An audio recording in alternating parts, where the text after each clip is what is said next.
मित्रांनो, तुमचं पुन्हा एकदा GB स्टोरी टेलर या यूट्यूब चॅनलवर स्वागत आहे. आजच्या आपल्या गोष्टीचं नाव आहे विटाळवाडी.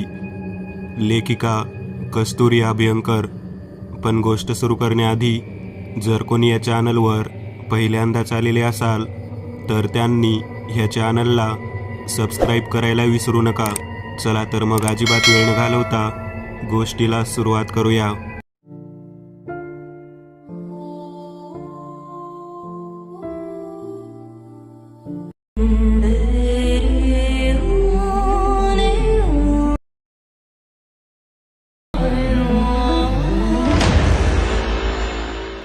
तिच्या समोर अग्नीचा तांडव चालू होता. त्या अग्नीचा उजेड तिच्या चेहऱ्यावर पडत होता. रक्ताने माखलेल्या तिच्या चेहऱ्यावर विजयी हास्य आणि समाधान होते जिंकण्याचे. आज आई जिंकली होती. प्रत्यक्ष महादेवीलाही जिच्या पुढे हार मानावी लागली होती ती देखील एक आईच होती. आणि हा तर सैतान होता. आणि एका सैतानाला हरवून एका आईने आपल्या मुलीचे प्राण वाचवले होते.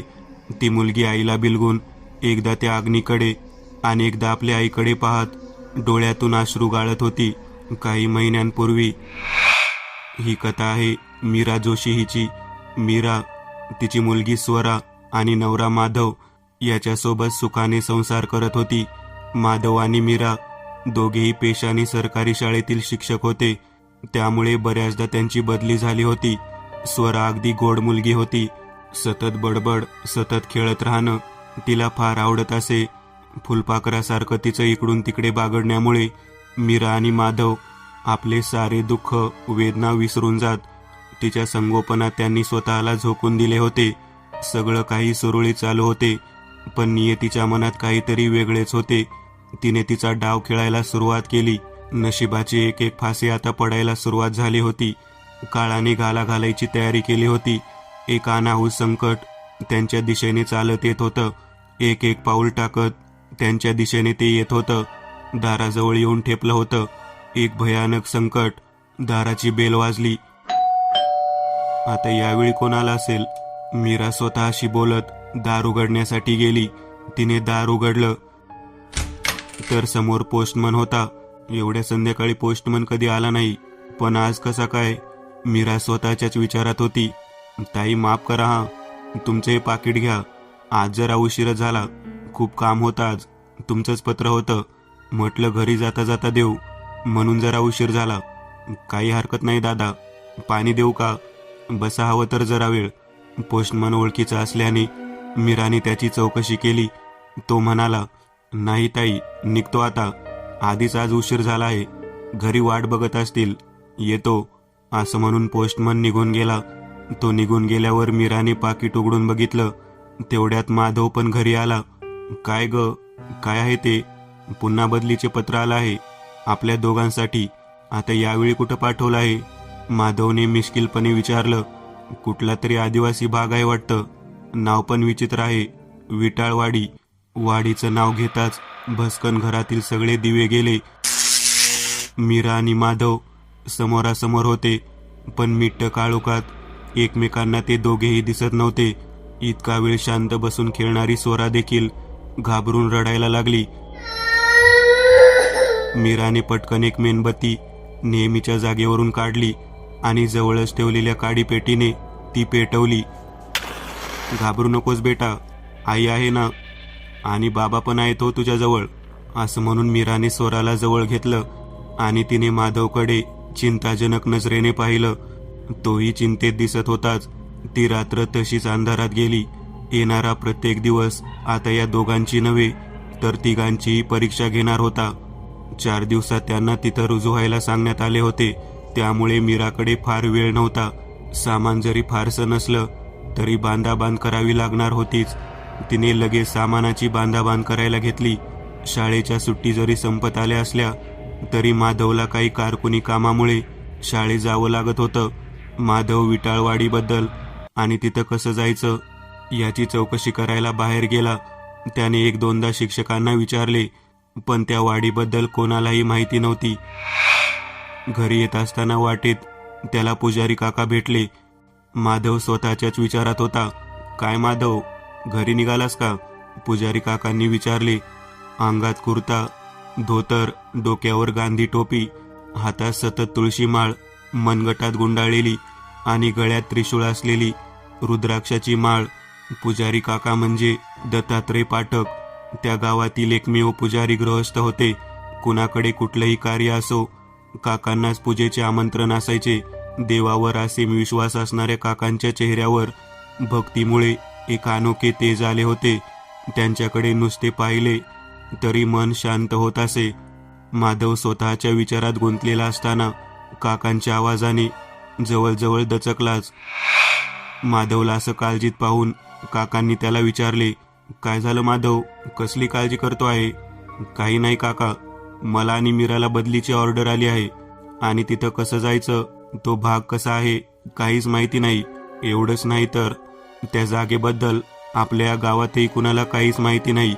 त्यामुळे मोठा प्रश्न पडला आहे की आता काय करायचं, कारण 2-3 दिवसात तिथे रुजू व्हायला सांगितलं आहे.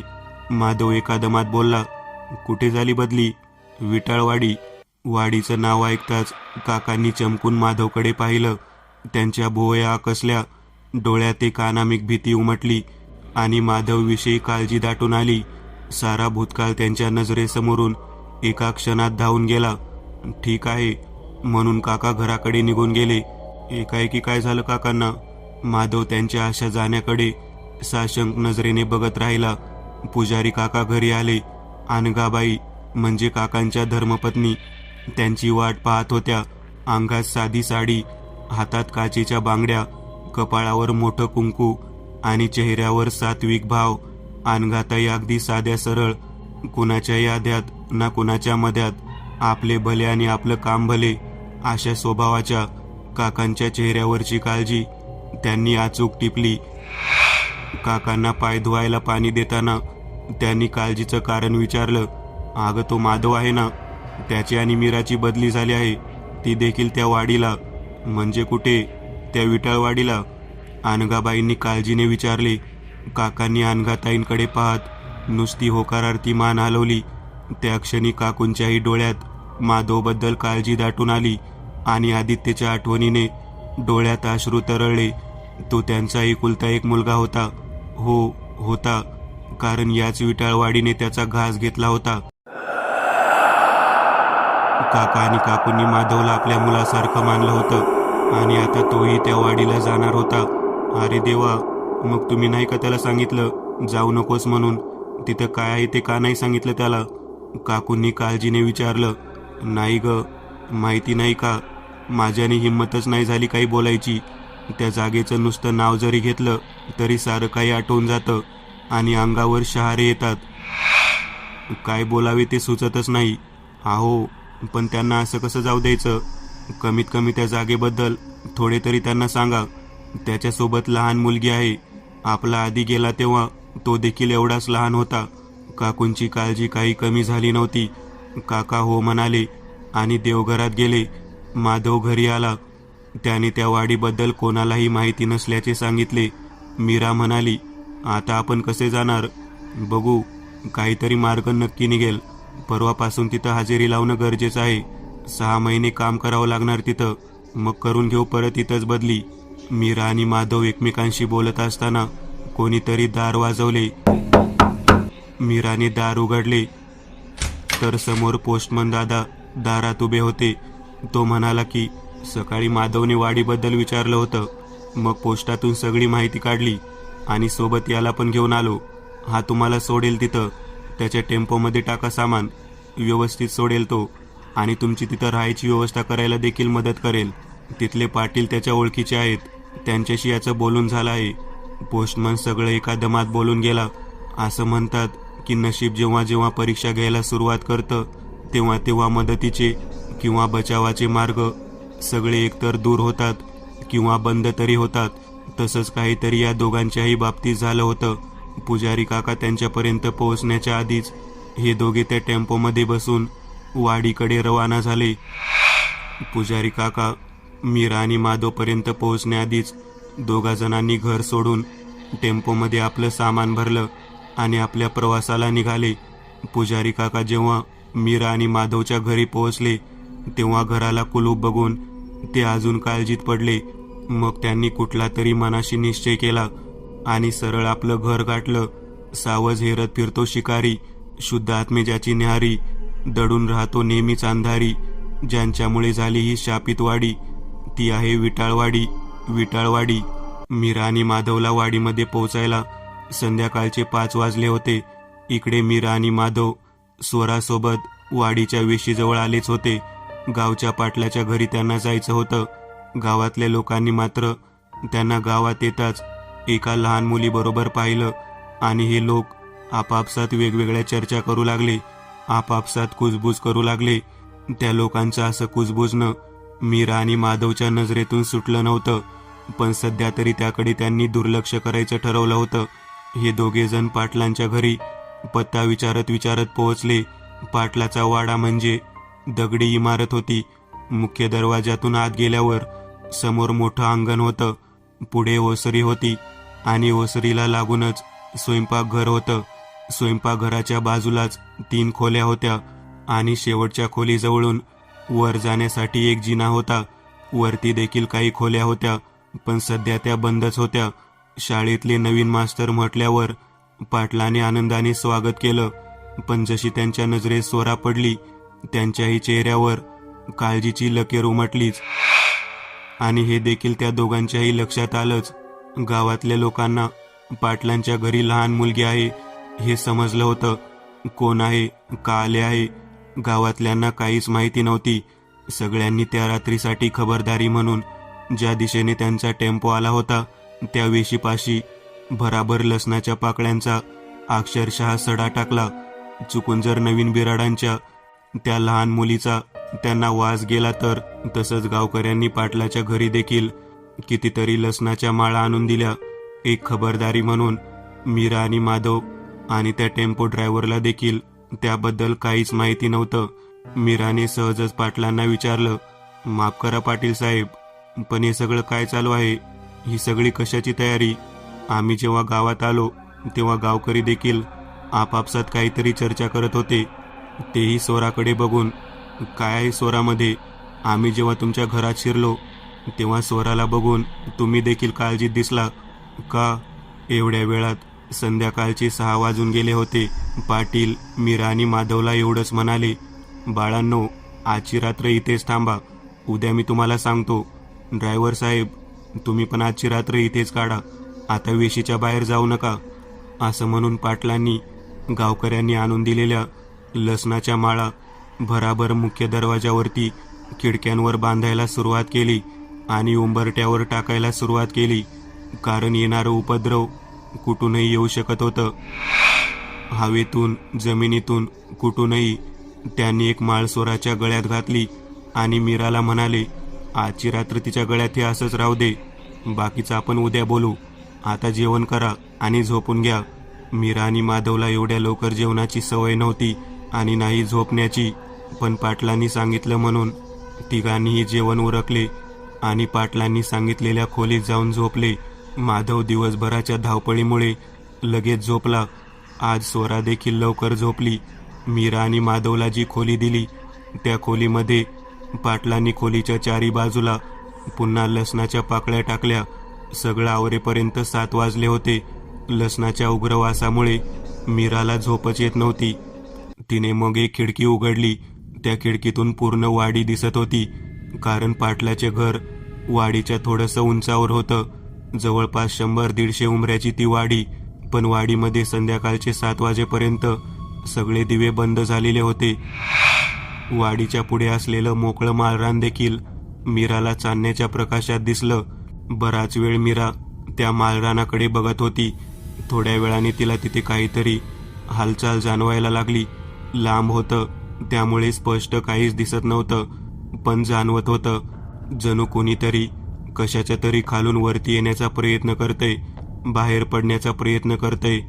तर मध्येच धुरासारखे भस्कन हवेत काहीतरी उडायचं आणि तिथे देखील एक आकार तयार होत आहे असंच मीराला वाटलं. पण ते एक नव्हतं, कितीतरी होते. मोजणं शक्य नव्हतं. एका पाठोपाठ एक असे ते गावच्या जवळच्या त्या मालरानावर एका रेषेत उभे राहत होते. आकाराचं म्हणावं तर त्यांना मानवी आकार म्हणता येण्यासारखे नव्हते. आणि नाही जनावर. मग काय असेल ते. मीरा त्यांच्याकडे एकटक बघत होती. कोण आहे हे जाणून घ्यायचा प्रयत्न करत होती. तितक्यात दार वाजलं. मीराने दार उघडलं. समोर पाटलांची बायको होती. तिनं मीराला दिवा मालवून टाकायला सांगितला. तोच पाटलीनबाईचं लक्ष त्या उघड्या खिडकीकडे गेलं. तिने ती स्वतः धावत जाऊन बंद केली आणि मीराला ती खिडकी उघडू नको म्हणून स्पष्ट सांगितले. मीराने देखील मानेने होकार दिला आणि स्वराजवळ जाऊन पडून राहिली. खूप उशिरा तिला झोप लागली. सकाळी स्वराच्या आवाजाने तिला जाग आली. माधव तिला दूध घेण्यासाठी आग्रह करत होता, पण आज तिला दूधच नको होतं. घरी जायचं म्हणून ती रडत होती. मीराचं लक्ष खोलीतल्या घड्याळाकडे गेले तर सकाळचे 7 वाजले होते. आपण इतका वेळ झोपून राहिलो याचं तिला स्वतःलाच आश्चर्य वाटलं. ती गडबडीत उठली, स्वतःचं पटपट आवरलं आणि पाटलीनबाईच्या मदतीला जायचं ठरवलं. त्याआधी तिने स्वराला कसंबसं समजावून दूध प्यायला दिले आणि ती स्वयंपाक खोलीत गेली.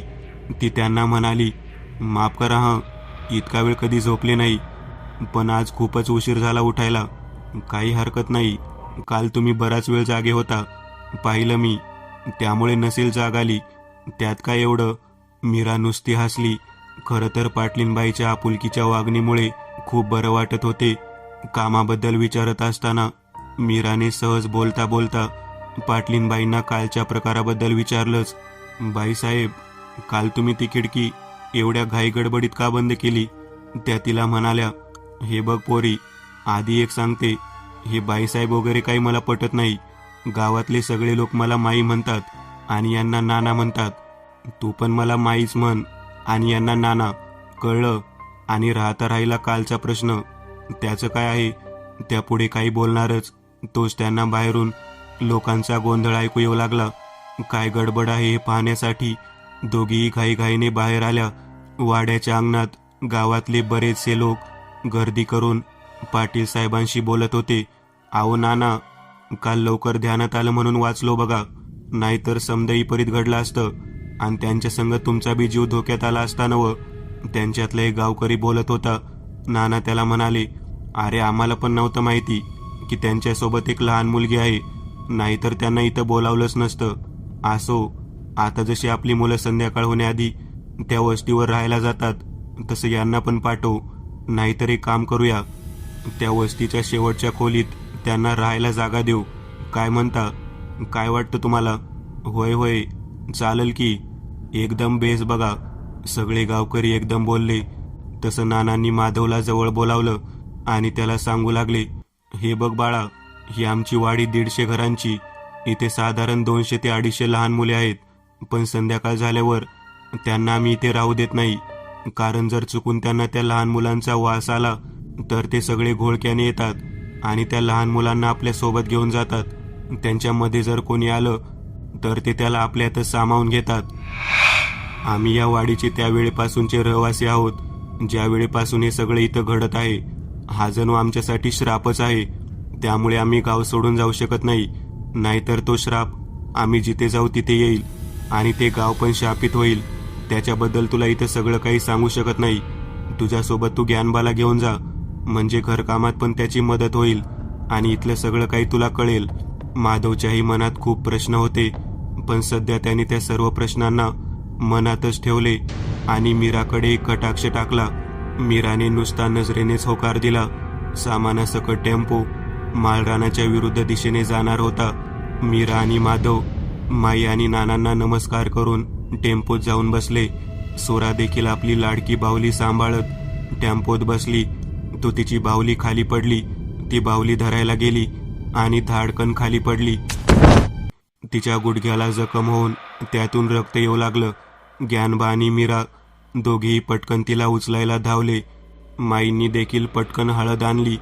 मीराने तिला जिथे लागलं होतं तिथली माती झटकली आणि पाण्याने जखम धुवून त्यावर हळद लावली. पण स्वराच्या या सर्व गोंधळात कुणाचंही लक्ष त्या रक्त सांडलेल्या जागेकडे गेलं नाही आणि नाही जिथे स्वराची जखम धुतली गेली, कारण तिथल्या जमिनीत तिचं रक्त कधी शोषलं गेलं होतं आणि रक्ताचा अंश असलेलं ते पाणी देखील स्वराच्या रक्ताची चटक त्यांना लागली होती. पुजारी काका घाईघाईने घरी आले. पाय धुवून ते तडक देवघरात गेले आणि त्यांनी काकूंना हाक मारली, "अगं ऐकलं का? आणगा." काकू धावतच तिथे आल्या. "काय झालं? भेटले का ते?" त्यांनी काळजीने विचारलं. काका खिन्नपणे म्हणाले, "नाही भेटले, पण आता वेळ आली आहे त्यांचा सामना करण्याची. जे काही इतक्या वर्षात मी ज्ञान गोळा केलं आहे, जी काही साधना केली आहे, त्याचं फळ मागण्याची वेळ आली आहे. खरं तर मी हे आधीच करायला हवं होतं, पण तेवढी त्यावेळी माझ्यात जाण नव्हती, प्रगल्भता नव्हती. पण आता माझी सगळी उपासना पणाला लावणार आहे मी. यातून वाचण्यासाठी जो काही मार्ग आहे तो परमेश्वर नक्की दाखवेल. तोच आता मला त्या वाटेने घेऊन जाईल. मी इथं आता नवचंडी होम सुरू करत आहे आणि त्यानंतर पुढची पूजा असेल. ही पूजा निर्विघ्नपणे पूर्ण झाली तर त्या सैतानाला हरवण्यासाठी आपल्याला ती अलौकिक शक्ती मिळेल, हा माझा विश्वास आहे. पण ही पूजा किती वेळ जरी चालली तरी कोणत्याही कारणाने मला हाक मारू नको. ही पूजा जशी यशस्वी होणे महत्त्वाचे आहे, तसेच ती निर्विघ्नपणे पार पाडण्यासाठी मला तुझ्या मदतीची गरज आहे." काकूंच्याही डोळ्यात एक निश्चय दिसला. "तुम्ही काळजी करू नका. आपल्या आधीला ज्यांनी मारलं त्यांचा नाश करण्यासाठी मी काहीही करायला तयार आहे. पण जर तोपर्यंत त्या तिघांना काही झालं तर?" "नाही, त्यांना काही होणार नाही. आणि गावातल्या लोकांना माहिती आहे, त्याच्यापासून तात्पुरता का होईना, पण ते बचाव नक्कीच करतील." काका एवढंच बोलले आणि त्यांनी गणपतीचं आवाहन करून नवचंडी होमाला प्रारंभ केला. स्वरा रडत रडत टेम्पोत बसली. मीराने तिला खूप समजावले, पण ती काही केल्यास शांत होत नव्हती. रडत असताना जेव्हा तिचं लक्ष तिच्या बाहुलीकडे गेलं, तेव्हा ती बाहुली आधांतरीत उभी राहून टाळ्या वाजवत होती. ते बघून स्वराला हसू आलं. काय बघून ही हसली हे पाहण्यासाठी जेव्हा मीराने त्या दिशेला पाहिलं तर बाहुली खाली आडवी पडलेली दिसली. मीराने मग ती बाहुली स्वराच्या हातात दिली. त्या बाहुलीला हात लावताच स्वराला एक चटका बसला आणि तिने बाहुली सोडून दिली. मीराला वाटलं चुकून देताना पडली असेल, म्हणून तिने उचलून परत ती स्वराला दिली. आता मात्र ती बाहुली हातात घेतल्यावर स्वराचे डोळे मोठे झाले आणि ओठांची एक कडा कुत्सित हास्य करत उंचावली. ज्ञानबा, माधव, मीरा आणि स्वरा आता त्या जागी आले होते जिथं त्यांना राहायचं होतं. ती 3 मजली इमारत होती. मेन गेटमधून आत आल्यावर आजूबाजूला कंपाऊंडच्या आतल्या बाजूने बरीच फुलझाडे आणि फळझाडे होती. खेळायला खेळणी होती. दोघांनी आत एका खोलीत डोकावून पाहिलं तर तिथं पंखा होता. रात्र झाल्यावर लावायला दिवा होता. सगळ्या आवश्यक सोयी त्या इमारतीत होत्या, जी गावकऱ्यांनी मिळून बांधून घेतली होती. तिथं त्यांचीच मुलं राहत होती. कोणी आजीसोबत, तर कोणी आईसोबत, कोणी काकूसोबत, तर कोणी मावशीसोबत. हे सर्व लोक 4 वाजेपर्यंत या इमारतीत येऊन राहत. पण फक्त लहान मुलं की जे नुकतेच जन्माला आलेले होते आणि 15 ते 17 वर्ष वयोगटापर्यंतची होती. मीराने शेवटी न राहून ज्ञानबाला विचारलंच, "आता तरी सांगा, हा काय प्रकार चालू आहे? हे सगळं काय आहे?" माधव पण ज्ञानबाकडे मोठ्या उत्सुकतेने पाहत होता. ज्ञानबाने एक दीर्घ श्वास घेतला आणि सांगायला सुरुवात केली, "तुम्ही आपल्या नानांना भेटलात ना? त्यांचं थोरले काका, त्यांच्यामुळे असं जगण्याची वेळ आली आमच्यावर. नानांच्या घरी, म्हणजे जेव्हा नानांचे आबा होते तेव्हा ते 3 भाऊ होते. सगळ्यात मोठे काका म्हणजे सदानंद, मधले नानांचे वडील केशव आणि धाकला काका म्हणजे मोरोबा. मोरोबा जरा येडसर होता, पण लय हुशार. एक डाव जर त्यानं काही पाहिलं तर तो कधी बी विसरायचा नाही. आणि येडसर असला तरी त्यानं कधी बी कुणाला त्रास दिला नाही. केशवदादा लय चांगला माणूस. कुणाला बी कधी बी काय बी मदत लागली की दादा हजर असत. पण थोरलं काका म्हणजे सदाभाऊ लय हावरट माणूस. त्याला बाई आणि पैक्याची लय हाव. त्यासाठी तो काही बी करायचा. त्यात त्याला नवीन येड लागलं ते काळ्या इद्देचं. मग त्यानं कुठून तरी एक मांत्रिक बोलावला. तो म्हण की जर सैतानाला प्रसन्न केलं तर तो काय बी देईल, आपल्याला हवं ते. म्हणून दर अवसेल आणि पौर्णिमेला त्या माळावर तो होम करायचा. कधी बकऱ्यांचा बळी तर कधी कोंबडं कापायचा. त्या माळरानावर इतका घाण वास यायचा की तिथं जायला नगं वाट. तिथं त्या मांत्रिकाने एक मूर्ती बसवली होती. लई चित्र होती ती मूर्ती. काळ्या कुळकुळीत दगडाची मूर्ती होती. 7 हात होतं त्या मूर्तीला आणि एका हातात सवताचं मुंडकं धरलेलं होतं. त्याच मुंडक्यावर डोळे एवढाले मोठे आणि लाल, दात कसलं मोठमोठे सुळे दाखवत तोंडाचा आवाजला होता. डोक्यावर जसं पागोटा असतं नवं तसं हाडं अडकवलेली होती आणि बाकीच्या हातात हाडण कवट्या धरलेल्या होत्या. त्या मूर्तीकडं पाहिलं की असं वाटे की आता तो सैतान उठल आणि आपल्यालाच घास करल. पर मोरोबानं एक दिवशी केशवभावना त्या माररानावर एका बाईला नेताना पाहिलं. तसं मोरोबाबी त्याच्या मागं गेलं. जसं ते त्या माळावर पोहोचलं तसं काही बाई इदी करून त्या मांत्रिकाने त्या बाईचा बळी दिला. त्या सरशी लई मोठा आवाज झाला. आखीच्या आखी वाडी घाबरून घराबाहेर आली. तो आवशेचा दिस होता. आकाशात इजा चमकत होत्या. त्या मूर्तीतून आवाज ऐकू येऊ लागला. तो लई कर्कश आवाज होता. जणू कितीतरी कोली कुत्री एकाच वेळेला वरडावना. अगदी तसा. मोरोबाई समद पाहत होता. ते पाहून तो लई घाबरला आन राक्षस राक्षस बाऊ बाऊ म्हणत वाड्याकडं पळत सुटला. भाऊनी त्याला पळताना पाहिलं. मोरोबा जेव्हा वाड्यात आलं तेव्हा त्यानं दादासनी त्याच्या भाषेत जेवढं जमलं तेवढं सांगितलं. मोरोबा येडसर असला तरी तो खोटं बोलणार नाही याची दादांना खात्री होती. जेव्हा मोरोबा सांगत होता तेव्हा गावकऱ्यांनी पण ऐकलं आणि ते समधे माळरानावर गेले. त्यांनी तिथली पूजा उधळून लावली. पण तो पतूर उशीर झाला होता. त्या मांत्रिकानं आणि भाऊंनी सवताचा बळी त्या मूर्तीला दिला होता. जसं गावकरी माघारी वळले तेव्हा तिथं पडलेले मुडदे उठून उभे राहिले. सगळ्यात आधी त्यांनी मोरोबाला आपल्या सामील केलं आणि लगोलग दादासनी बी. एक एक करत त्या 3 सैतानांनी तिथं आलेल्या समध्या गावकऱ्यांचा फडशा पाडला. सगळीकडं नुसतं रगत सांडलं होतं आणि ते रगत त्या माळरानाच्या जमिनीत नाहीसं होत होतं. जसजसं ते गावकऱ्यांना मारत होते तसतसं ते त्यांच्या सामील होऊन सैतान होत होते. त्यानं आधी त्याची फौज तयार केली. सैतानी फौज. तो सगळा ईदी भाऊंनी अमर होण्यासाठी केला होता आणि आता त्या सैतानाला लहान मुलांचा बळी पाहिजे होता. कारण लहान मुलं म्हणजे कवळ्या मनाची असतात. त्यांच्यात काय बी पाप नसतं म्हणून. पण त्या दिवशी आवशेची येळ संपली म्हणून ते समधे मुडदे त्या माळाच्या जमिनीत निघून गेले. अजून बी ते तिथंच आहेत. राज्याला बाहेर पडतात. ते समधे फकस्त लहान पोरासनी शोधतात. त्यांच्या कावळ्या मासल्याचा वास घेत त्यांच्या मागं लागतात आणि जो पातूर तो लहान पोरग त्यांच्या तावडीत सापडत नाही तो पातूर ते पुढं सरकत नाही आणि त्या लहानग्याला आवशेला किंवा पौर्णिमेला त्या सैतानाला बळी देतात.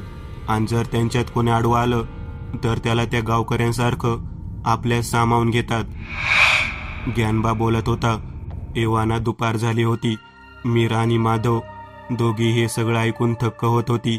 स्वरा स्वतःच्या नादात होती. इतक्यात नानाच्या आवाजाने सगळ्यांचं लक्ष गेटकडे गेलं. सगळ्यांसाठी त्यांनी जेवणाचे डबे आणले होते. या दोघांच्या चेहऱ्यावरचे हावभाव बघून नाना समजून गेले. काय समजायचं ते. आधी जेवण करून घ्या मग बघू काय ते. नाना म्हणाले. सगळ्यांनी कशीबशी जेवणं उरकली आणि माधवने सरळ नानांनाच विचारलं, या सगळ्यावर काही उपाय नाही केला का? उपाय? तो तर आमच्याकडे स्वतः चालत आला होता, पाठक गुरुजींच्या रूपात. पाठक गुरुजींचं नाव ऐकताच माधव पटकन म्हणाला, कोण? दत्तात्रय पाठक का? हो. पण तुम्हाला कसं माहीत? ते आमच्या आधीच्या गावात राहतात. मला तर अगदी त्यांचा मुलगा समजतात. अरे वा, हे गुरुजी म्हणजे प्रत्यक्ष देवदूत आहे आमच्यासाठी. आम्ही कितीतरी वर्ष कशीबशी त्या सैतानापासून वाचवत काढली. रोज रात्री आम्ही सगळे गावकरी गावातल्या देवीच्या मंदिरात राहायचो. मुलं बायका गाभाऱ्यात आणि आम्ही सगळे पुरुष सभामंडपात. हे असं आमचं जगणं होतं. ज्यावेळी हे सगळं गावात घडत होतं त्यावेळी कुठल्या तरी दुसऱ्या गावातून गुरुजी त्यांच्या बायको आणि मुलासोबत इथे राहायला आले. त्यांच्या गावात दुष्काळ पडला होता. पोटापाण्यासाठी त्यांनी तो गाव सोडला. या गावात आल्यावर त्यांना इथला प्रकार कळला. तेव्हा त्यांचा मुलगा साधारण 8-9 वर्षांचा असेल. म्हणजे त्याच्याही जीवाला धोका होताच. पण गुरुजी नेहमी म्हणायचे, असं वेडवाकडं अंग घेऊन जगण्यात कसलं आले अमरत्व. मेल्यानंतरही जर इतरांच्या मनावर राज्य करता येत असेल तर ते खरं अमरत्व. मी माझे प्रयत्न नक्की करेल. त्यावेळी माझा मुलगा देखील 8 वर्षांचा होता. गुरुजींचा आदी आणि आमचा प्रसाद यांच्यात चांगली गट्टी जमली. दोघे चांगले मित्र झाले. पण एक दिवस खूप भयानक प्रकार घडला. प्रसाद आणि आदी दोघे खेळत असताना त्या माळावर गेले. तिथं माझा प्रसाद धरपडला आणि कोपरं फुटून त्यातलं रक्त जमिनीवर सांडलं. आदी अगदी वडिलांवर गेला होता. त्याने त्या जागी ते रक्त शोषलं गेल्याचं पाहिलं. तर त्याच ठिकाणी जिथे प्रसादचं रक्त सांडलं होतं तिथं त्याने स्वतःचं बोट जखमी करून आलेलं रक्त त्याच जागी टाकलं आणि धावतच दोघे घरी आले. गुरुजींना त्यांनी सगळं सांगितलं. तर त्या माणसाने सरळ मला माझ्या मुलाला घेऊन गावची वेस संध्याकाळ होण्याआधी ओलांडायला सांगितली. मला तर पहिले काहीच कळले नाही, पण नंतर मला समजलं की प्रसाद जर त्यांना या गावात नाही सापडला तर ते आधीच्या मागे लागणार होते, कारण हा श्राप वेस ओलांडण्यासाठी सध्या तरी असमर्थ होता. संध्याकाळ झाली. ते जागे झाले. माळाच्या जमिनीतून एक एक अवयव बाहेर काढत ते निघत होते. वेडे वाकडे आकार, कोणाचे हातपाय वाकडे, कोणाची मानगुट फिरलेले, कुणी उलट्या पावलांनी चालत होतं, कुणी धुरासारखं उडत होतं. डोळे म्हणजे फक्त पांढरी बुबुळ, पिंजारलेले केस, मातकट काळवंडलेले चेहरे, वाकडी तिकडी तोंड.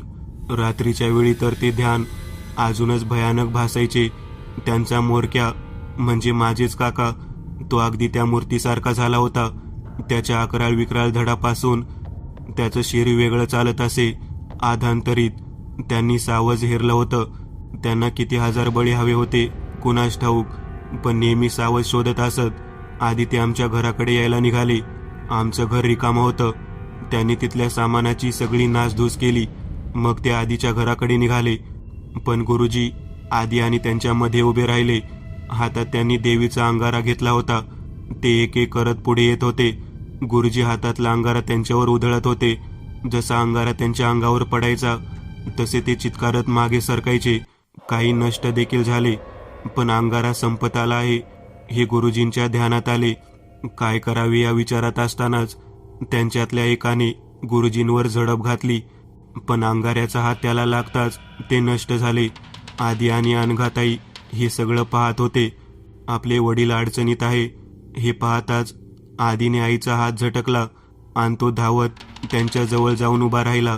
त्यांच्याशी लढायला गुरुजी एकटेच होते, पण तरी ते जीवाच्या आकंताने लढत होते. आदी आपल्या वडिलांच्या मदतीसाठी धावला खरा, पण त्या सैतानाने आदीला उचलून घेतले. हे सगळं बघून अनघाताई बेशुद्ध पडल्या. गुरुजी हातबलपणे आपल्या जाणाऱ्या मुलाकडे बघत होते. ते देखील खूप जखमी झाले होते. त्या सैतानाने इतर कशाची संबंध नसल्यासारखं आदीला उचलले आणि गेले माळावर घेऊन. नाना बोलता बोलता थांबले. त्यांना अश्रू अनावर झाले होते. मीरा आणि माधव भयचकित नजरेने त्यांच्याकडे पाहत होते. माझ्या मुलाला वाचवण्यासाठी त्यांनी स्वतःच्या मुलाचा बळी दिला होता. नाना परत बोलताना थांबले. दुसऱ्या दिवशी जेव्हा ताईंना जाग आली तेव्हा रात्रीच्या प्रसंगाने त्या पुन्हा पुन्हा रडत होत्या. त्या माऊलीची तरी काय चूक, पण चकार शब्दानेही त्यांनी आम्हाला बोल लावला नाही. त्यांनी फक्त या लसणाच्या पाकळ्यांचा उपाय करायला सांगितला आणि वेशीबाहेर ही इमारत बांधायला सांगितली आणि त्यांनी या गावचा मुकाम हलवला. अख्खी वाडी त्या दिवशी रडली होती.